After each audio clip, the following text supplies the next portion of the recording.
হরে কৃষ্ণ মাতাজি, হরে কৃষ্ণ। প্রণাম। প্রণাম। আচ্ছা মাতাজি, আপনি এখন কি জব করছেন? আমি অবশ্যই হরে কৃষ্ণ মহামন্ত্র জপ করছি মাতাজি। আচ্ছা মাতাজি, এই হরে কৃষ্ণ মহামন্ত্র জপ করে আমাদের কি লাভ হবে? এই হরে কৃষ্ণ মহামন্ত্র হচ্ছে আমাদের কলিযুগের যুগ ধর্ম। এই হরে কৃষ্ণ মহামন্ত্র ভগবান শ্রী চৈতন্য মহাপ্রভু এই কলিহত জীবকে উদ্ধার করার জন্য গোলক বৃন্দাবন থেকে নিয়ে এসেছে। এই 16 নাম 32 অক্ষর হরে কৃষ্ণ মহামন্ত্র।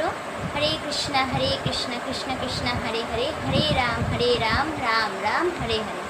যেমন ঘর পরিষ্কার করার জন্য ঝাড়ু বা ফিনাইল ব্যবহার করি, ঠিক সেরকমই বাসন পরিষ্কার করার জন্য আমরা বাসন মাজা সাবান ব্যবহার করি। এই হরে কৃষ্ণ মহামন্ত্র জপ করার ফলে আমাদের হৃদয়ের যত কলুষতা আছে সমস্ত দূরীভূত হবে এবং আমরা ভগবানকে প্রসন্ন করতে পারব। আমরা ভগবানের নিত্য ধাম গোলক বৃন্দাবনে যেতে পারব।